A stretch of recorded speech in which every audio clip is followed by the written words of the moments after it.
Dan ada kes yang macam banjir terperangkap di rumah. Untuk ibu bapa kena pantau anak-anak supaya jangan main air banjir. Demam darah menyebabkan gemuk. Okay, so yang itu tak benar. Yang itu anda makan banyak jadi gemuk lah. Okay. Yang kalau kata kita derma jadi kurus ke?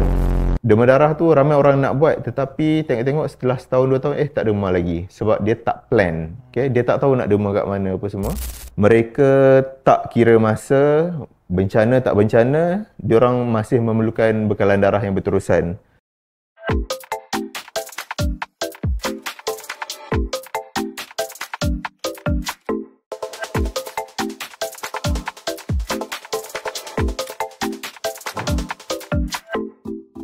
Assalamualaikum warahmatullahi wabarakatuh. Salam perpaduan, salam Malaysia Madani. Baik, terima kasih kerana terus bersama dengan kami di Influencer at Japan, bincang-bincang set kita. Baik, jadi untuk hari ini kita bawakan khas kepada anda seorang tetamu yang sangat berpengalaman. Saya akan perkenalkan. Panel kita pada hari ini adalah Dr. Ahmad Arif bin Cik Ismail. Kemudian bidang kepakaran beliau adalah bidang transfusion medicine ataupun lebih kepada transfusi darah lah. Baik, tanpa membuang masa, untuk tajuk kita pada hari ini iaitu HIV, transfusi dan bahaya penyakit bawaan banjir. Jadi kita mempersilakan untuk doktor memperkenalkan diri sedikit. Assalamualaikum warahmatullahi wabarakatuh. Saya Dr. Arif dari Hospital Raja Perempuan Zainab. Saya bertugas di transfusi, di Jabatan Perubatan Transfusi. Tugas kami yang utama adalah untuk memastikan bekalan darah di negeri Kelantan adalah cukup dan selamat. Baik, kita teruskan dengan soalan kita yang pertama, doktor. Apakah itu penyakit HIV dan kemudian bagaimana sistem saringan darah di Malaysia memastikan darah yang mungkin kita derma selamat daripada HIV ini? Soalan yang pertama adalah apa itu penyakit HIV? HIV adalah nama pendek bagi Human Immunodeficiency. Maksudnya dia adalah virus yang akan menyebabkan tubuh manusia tu menjadi lemah, imun kekuatan dia tu kurang.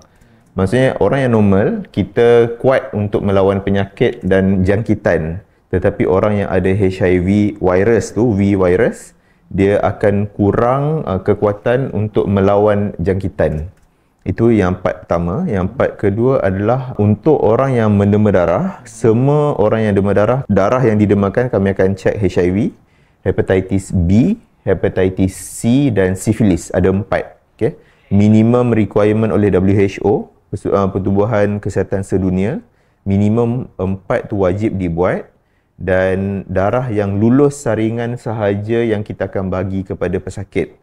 Jadi tak kira lah waktu COVID ke, waktu tengkujuh ke, waktu Ramadan, yang itu adalah musim-musim darah kurang. Benda yang wajib tetap wajib dibuat. Hanya setelah dilulus ujian sahaja baru darah itu akan dibekalkan kepada pesakit yang perlu darah. Jadi maksud doktor, sistem saringan darah yang ada di Malaysia ni memang ketat lah? Memang ketat. Memang darah yang didemakan kami akan simpan di bilik kuarantin. Bila darah tu dah confirm lepas 4 saringan, baru darah akan dipindahkan daripada bilik kuarantin ke bilik darah yang dah lepas, yang layak digunakan untuk pesakit. Baik, tadi doktor ada sebut berkenaan dengan stok darah.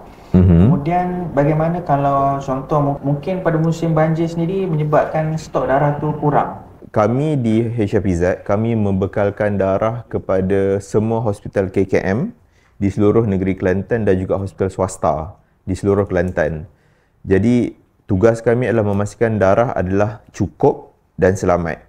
So bila bercakap tentang stok, tentang cukup tu, kami ada darah stok minimum dan kami ada juga stok safe level dan critical level. Kita takkan ada stok darah yang berlebih-lebih sebab darah ni dia ada tarikh luput.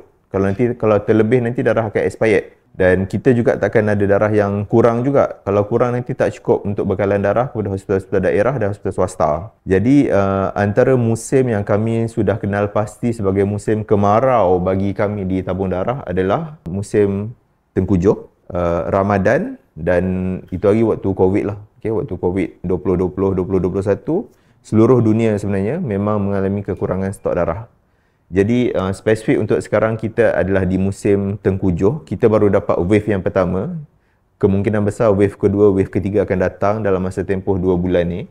So jadi persediaan kami adalah sebelum banjir, semasa dan selepas tu memang kami ada contingency plan lah. Macam mana kami kena pastikan stok kami tu cukup, tak berlebih sangat dan tak kurang juga. Jadi maksudnya sebelum mungkin disebabkan banjir ni, jadi stok darah itu memang telah siap, telah ada. Okey, betul. Sebelum banjir memang kami dah ada buat program derma darah pre-monsoon yang target 200, alhamdulillah dapat 200.5. Kami dah ada buat program besar-besaran dengan pihak beruniform, polis, tentera dan beberapa unit yang lain lagi. So jadi bila kami masuk, kami punya paras selamat darah adalah 600. Bila ada 600, kami gembira. Itu adalah paras hijau. So kami masuk musim monsun Tengkujuh ni dengan darah lebih daripada 1000. Tahun lepas kita ada banjir yang agak teruk, yang mana ada kes bekalan darah memang tidak terputus, tetapi dia ada delay, ada kelambatan darah lah. Okay, jadi sebab itu setiap tahun sebelum bermulanya monsun dan sebelum Ramadan memang kami akan bersedia ke arah tu. Baik, kemudian bila kita sebut tentang transfusi darah tersebut, bolehkah, sebab ramai orang takut dengan HIV ni, jadi bolehkah HIV menular melalui transfusi darah walaupun darah telah disaring dengan betul? Seperti yang disebut tadi, darah memang kita akan saring yang minimum 4 lah, HIV, hepatitis B, C dan syphilis. Tetapi darah yang disaring memang kita akan cek betul-betul dan baru akan dilepaskan untuk kegunaan pesakit. Tetapi kita ada istilah yang kita panggil sebagai window period. Contoh, kalau katakan yang Encik A ni dia dapat HIV hari ni, hari Ahad. Dan kalaulah dia pergi menderma darah esok atau lusa, HIV tu masih belum boleh nampak dalam dia punya badan. Belum matang. Belum, bolehlah senang ceritanya belum matang. Jadi kalaulah ditakdirkan dia pergi derma darah esok, darah dia tu akan terlepas. Yang mana ujian saringan akan menyatakan dia sebagai negatif HIV. Sebab untuk membolehkan ujian itu mengesan kuman HIV dalam badan, dia akan ambil masa minimum 4 hari. Katakan dia dapat HIV hari Ahad, hari Khamis, hari Jumaat, baru darah itu akan nampak tanda-tanda dia ada HIV. So jadi maksudnya dia ada tempoh yang kita panggil sebagai window period. Yang mana kalau ditakdirkan dia menderma dalam tempoh window period, ada kemungkinan ujian saringan itu akan terlepas. Sebab biasanya kalau kita ada orang derma darah pun memang akan diberi tanya soalan. Betul. Kan? Okey, baik. Jadi biasanya bila berkaitan dengan penderma darah misalnya, jadi nak tanya sendiri kepada doktor, apakah cabaran utama pakar transfusi, terutama sekali bila menguruskan penderma pada musim banjir misalnya? Okey, untuk musim banjir, antara cabarannya adalah satu, kalau banjir yang betul-betul teruk lah, okey, banjir yang teruk, ramai orang yang terperangkap tidak boleh keluar ataupun ramai yang berada di PPS, pusat penempatan sementara, orang tak akan keluar semata-mata dengan niat untuk derma darah. So diorang, kalau diorang keluar pun dia akan buat benda-benda yang wajib lah, okey, cari barang-barang, makanan apa semua tu. Dan kedua adalah orang akan berfikiran derma darah ni adalah fardu kifayah, orang lain buat, kita tak payah. Ramai orang fikir macam tu. Dan kalaulah semua orang berfikiran macam tu, maksudnya bekalan darah kita memang akan terputus. Dan yang ketiga adalah musim Tengkujuh, ramai juga penganjur derma darah yang terpaksa membatalkan atas sebab-sebab tertentu. Mungkin di kalangan penganjur, diorang sendiri pun terperangkap, tidak boleh keluar, ataupun yang kalau katakan kita buat di shopping mall tu sendiri pun mungkin tak ramai orang yang hadir sebab jalan yang terputus dan sebagainya lah. So itu antara cabaran kita adalah untuk mendapatkan bekalan darah yang konsisten. Baik, tadi bila kita sebut tentang cabaran, jadi fokus kita adalah berkenaan dengan banjir sebab sekarang kita berada pada musim Tengkujuh lah, dan kemudian kita juga berada di kawasan Pantai Timur misalnya. Dan bila tiap-tiap tahun topik perbualan kita semestinya adalah berkenaan dengan banjir ataupun isu-isu lain adalah berkenaan dengan isu keparitan dan sebagainya lah. Jadi tadi bila sebut berkenaan dengan stok darah dan sebagainya, bagaimana keadaan banjir itu sendiri boleh menjejaskan pehantaran dan penyimpanan stok darah itu sendiri?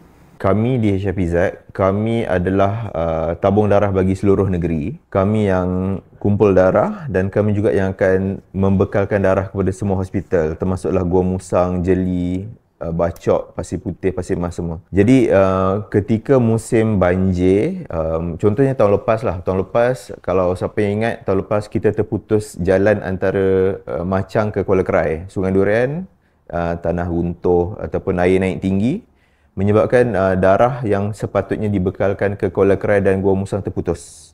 So waktu tu darah kena naik bot.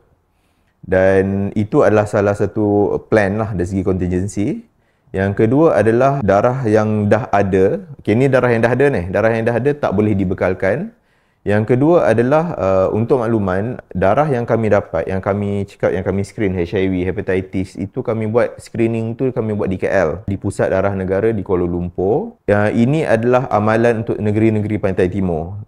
Kelantan, Terengganu, Pahang memang kita hantar ke Pusat Darah Negara untuk screening. Dan beberapa tahun lepas kita ada isu tanah runtuh di Gua Musang yang menyebabkan yang kita punya van yang hantar ke Pusat Darah Negara tu terputus, tak boleh pergi ke KL. So kita kena ada plan lah, contingency, kena lalu jalan alternatif ataupun kena melalui udara. Itu adalah benda yang berlaku setiap tahun, sama ada dia teruk ataupun tidak. Tetapi dari segi SOP, dari segi perancangan, kami dah ada plan lah untuk setiap keadaan tu apa yang perlu dibuat. Jadi secara ringkasnya mungkin dari segi stok darah tu, kalau kurang sebenarnya sudah bersedia dari awal lagi stok darah tersebut. Betul. Persediaan tu ada, tetapi kalaulah ditakdirkan ada penggunaan yang melampau dan waktu tu kami kena plan untuk dapatkan bantuan dari negeri lain lah. Okay. Tetapi setakat ni kita boleh bertahan, stok kita adalah cukup untuk penggunaan negeri Kelantan. Jadi itulah pentingnya ada contingency plan ataupun bersedia dari awal. Baik, untuk soalan seterusnya, bila kita sebut tentang HIV, ramai orang takut sebenarnya. Jadi nak tahu, apakah perbezaan antara risiko HIV melalui transfusi berbanding dengan jangkitan melalui cara lain? Okey, kalau kita baca macam mana seseorang itu boleh mendapat jangkitan HIV, dia ada banyak cara lah. Okay, daripada mak yang ada HIV kepada anak, itu satu. Kedua adalah daripada menerima darah yang tercemar dengan HIV. Ketiga adalah melalui hubungan seks bebas. Keempat adalah melalui bertukar-tukar jarum. Lepas tu yang kelima adalah hubungan seks songsang. Dan ada beberapa cara yang lain lagi lah yang kurang menonjol. Tetapi jika dibandingkan, risiko untuk mendapat HIV melalui blood transfusion adalah sangat rendah kerana darah telah disaring. Mengikut kajian oleh Pusat Darah Negara di residual risk, RR, residual risk untuk seseorang mendapat HIV melalui transfusion adalah 2 kes untuk setiap 1 juta transfusion. So, jika dibandingkan dengan yang lain-lain tu, transfusion adalah sangat berisiko rendah. Bagaimana masyarakat itu sendiri ataupun orang ramai itu sendiri kalau boleh turut sama membantu memastikan bekalan darah, terutama waktu situasi penting lah, macam banjir ataupun yang kita tak jangka, supaya bekalan darah kita stabil? Dari segi peranan orang awam adalah untuk mendema darah lah. Kami di pihak transfusi, kami ada stok, kami ada safe level, critical level. Dan kalau katakan kita ada bencana yang berlaku, dia bencana ada banyak jenis. Ada bencana yang akan menyebabkan kematian beramai-ramai. Contoh tanah runtuh, orang inilah meninggal. Ada kes cedera beramai-ramai, aksiden yang besar. Dan ada kes yang macam banjir terperangkap di rumah. So jadi setiap bencana tu berbeza-beza impact dia terhadap permintaan darah. Kalau mati beramai-ramai, tak perlu darah. Kalau contohnya banjir besar, sebenarnya dari segi keperluan darah tu adalah statik. Dia tak adalah meningkat. Tetapi kalau contoh kecederaan besar-besar, bas berlanggar bas, lepas tu macam bas berlanggar bas dan melibatkan banyak kecederaan, waktu itu peningkatan bekalan darah adalah perlu. Jadi kami ada social media, kami ada Facebook, TikTok, IG, dan kami akan memberi alert di situ kami perlukan darah jenis apa, A, B, O ataupun AB, dan kita akan memberi makluman sebab kami juga tak nak bekalan darah yang berlebih-lebihan, sebab kalau berlebihan nanti darah akan expired pada cukup tempohnya, dia akan expired lah. Okay, saya boleh share pengalaman 2014 waktu banjir besar Kelantan 2014. Waktu tu siapa yang ada kat sini mungkin ingat yang 2014 HRPZ ditutup. Dan hospital yang beroperasi untuk Kota Baru adalah USM. Dan sentimen masyarakat waktu tu adalah kita kena bantu untuk derma darah. Ramai orang pergi berderma darah di USM, berpayung-payung dalam keadaan hujan tu.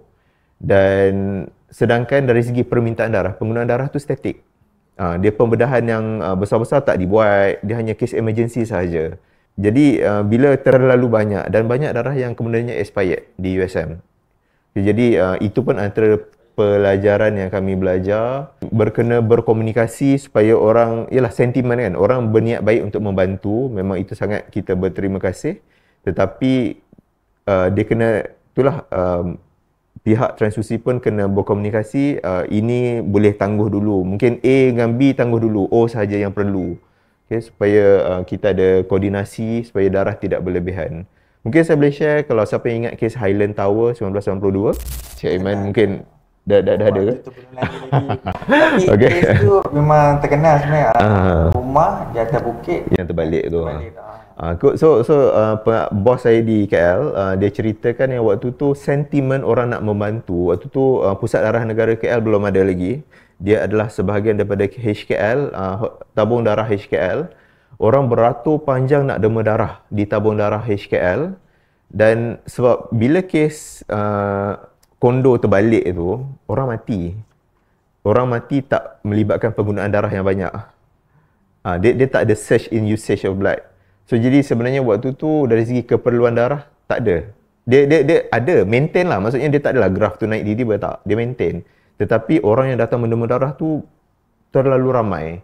So jadi menyebabkan macam kes USM 2014 tu, waktu tu HKL mengalami darah yang terlalu banyak dan darah tu setelah sebulan dia akan expire. Okey, baik. Jadi sebelum tu saya minta tuan-tuan semua mungkin ada di luar, jangan lupa tekan like dan follow media sosial Jabatan Penerangan Negeri Kelantan, dan juga teruskan bersama dengan kami, beri sokongan bersama dengan kami. Dan pada hari ini bersama-sama dengan kita bersama dengan Dr.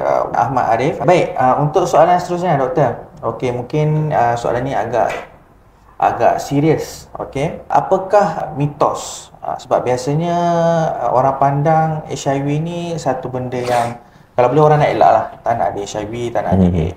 Tapi bila kita sebut tentang mitos ni, mungkin setengah orang dia ada pandangan dia sendiri. Kemudian nak tanya, apakah mitos tentang transfusi darah dan HIV yang masih orang ramai salah faham? Okey, mitos tentang derma darah secara umum secara umumnya satu, derma darah menyebabkan gemuk. Okay, so yang itu tak benar. Yang itu anda makan banyak jadi gemuk lah. Okay. Yang kalau kata kita derma jadi kurus ke? Dia kalau kita derma, kita akan burn 600 kalori. Bila anda derma darah, anda akan hilang 600 kalori equal 8 km punya lari. Okay, so bila anda derma darah, anda boleh bakar kalori sebenarnya. Okay, yang tu. Dan yang kedua adalah tentang berkaitan dengan mitos yang berkaitan dengan HIV. Saya rasa untuk sekarang macam tidak ada, tetapi kalau dulu-dulu ramai orang yang takut bila derma darah boleh dapat HIV. Itu satu tidak benar sebab kita menggunakan jarum yang sterile dan satu jarum untuk satu penderma sahaja. Kalau anda pernah baca tahun 1980-an dengan 90-an di negara China, mainland China, ada kes yang sangat ramai orang-orang yang derma darah dapat HIV. Itu kes yang sangat terkenal. Beribu-ribu orang dapat HIV sebab waktu itu teknologi yang digunakan oleh mereka, bukan kita, oleh mereka adalah diorang akan kongsi jarum. Satu jarum digunakan oleh ramai penderma darah dan yang menyebabkan berlakunya merebaknya HIV di kalangan orang-orang yang menderma darah di China waktu itu. Ini adalah kes yang besar lah, saya rasa awal 90-an ataupun akhir 80-an. Okay, itu adalah kes yang membuka mata ramai orang bahawa berkongsi jarum adalah tidak boleh. Dan memang tak perlu risau sebab memang amalan kita dari dulu di Malaysia adalah jarum yang digunakan adalah single use. Sekali guna terus buang, sekali guna terus buang. Kita tak pernah kongsi. Jadi berdasarkan penjelasan doktor tadi, jadi memang jelas sebenarnya kalau kita sendiri nak menderma darah, terutama sekali di Malaysia, tak ada masalah. Sebab saringannya pun ketat, dan kemudian darah tu selepas saja kita menerima, darah tersebut disaring secara berperingkat. Soalan seterusnya, contoh waktu banjir misalnya, sebab kadang-kadang ada orang dia bermain dengan air banjir. Sampai kalau di TikTok sendiri kita ada banjir core, budak-budak main dengan air dan sebagainya. Sedangkan pihak polis, pihak bomba, pihak berkuasa sini dah beri peringatan bahawa tak boleh bermain air banjir atas faktor keselamatan. Namun ada juga yang bermain. Tapi andai kata ketika mereka bermain waktu banjir, ada yang terpijak, mungkin ada terpijak kaca, ada yang terpijak duri misalnya, dan kemudian cedera, luka dan sebagainya. Jadi air banjir itu sendiri mungkin ada virus masuk ke kita, masuk ke tubuh badan kita dan boleh menjangkiti kita. Jadi apa pandangan doktor? Okay, untuk yang penyakit bawaan air, antara yang perlu dititik beratkan adalah kemungkinan berlaku yang leptospirosis, penyakit kencing tikus. Kencing tikus, tetanus, dan mungkin ada kes taun yang cerit berak tu kan. Okay, dan yang perlu ditekankan adalah tentang penyakit kencing tikus tu, leptospirosis, sebab ada orang yang akan dapat benda tu secara serius, ada orang setakat demam, sakit-sakit sendi, ada orang yang serius sehingga boleh menyebabkan kegagalan organ, buah pinggang, hati gagal, dan ada kes yang teruk boleh menyebabkan kematian. Nasihat saya, kalau tak ada sebab, tak payah nak pergi main air. Especially untuk orang yang ada luka apa semualah. Tetapi kalau ditakdirkan untuk orang yang nak jadi volunteer banjir, mungkin profilaksis, pencegahan, tablet doxycycline boleh membantu. Yang itu perlu dapatkan rawatan, boleh dapat nasihat daripada doktor anda lah, di klinik ataupun di klinik kesihatan kerajaan ataupun swasta. Sebab memang ada pencegahan tablet untuk yang mencegah daripada penyakit-penyakit yang berkaitan. Baik, jadi mungkin ni lari sedikit soalan ni. Mungkin ada yang tertanya-tanya. Sebab kadang-kadang ada orang tanya, kencing tikus ni macam mana sebenarnya? Okey, untuk leptospirosis, dia isunya adalah dia bukan tikus sahajalah, dia ada beberapa binatang lagi. Dia air kencing tu yang masuk dalam air, yang mana yang kuman dia tu boleh masuk ke dalam luka-luka yang ada dekat kaki. Dan dia masuk tu dan dia boleh masuk ke saluran darah, dan ada orang yang okey, dia setakat demam sikit. Ada orang yang teruk, yang dia boleh menyebabkan berlaku kegagalan organ dalam badan, hati, buah pinggang, apa semua tu, mata jadi kuning, demam yang berpanjangan 2 minggu, sebulan pun ada. Dan kes-kes terpencil, memang ada kes yang kematian disebabkan oleh leptospirosis. Dan mungkin kalau kita biasa dengar, kalau anda ada demam yang berpanjangan lebih daripada 2 minggu, bila pergi jumpa doktor, doktor akan tanya ada pergi mandi sungai ke, ada pergi mandi dekat air terjun ke. So itu lazimnya itu adalah penyakit bawaan air yang kalau ada berlaku tercemar macam tu, dia boleh menyebabkan yang itulah, yang demam berpanjangan semua. Baik, jadi secara ringkas saja, jangan main air banjir. Okey, pastikan berada di tempat yang selamat. Kalau boleh berada di tempat tinggi. Untuk ibu bapa kena pantau anak-anak supaya jangan main air banjir ni, sebab kita tak tahu kadang-kadang kita tak nampak apa yang ada di dalam air. Kadang-kadang kita nampak mungkin air tu keruh, kita tak tahu apa yang ada di dalam. Mungkin ada duri, mungkin ada penyakit-penyakit yang kita tak boleh nampak dengan mata kasar kita. Baiklah, seterusnya mungkin ini soalan yang terakhir lah, soalan penghujung kita. Jadi kita nak tanya, apakah pesanan doktor sendiri kepada komuniti supaya tidak takut ataupun keliru mengenai keselamatan darah semasa bencana? Okey, untuk bekalan darah.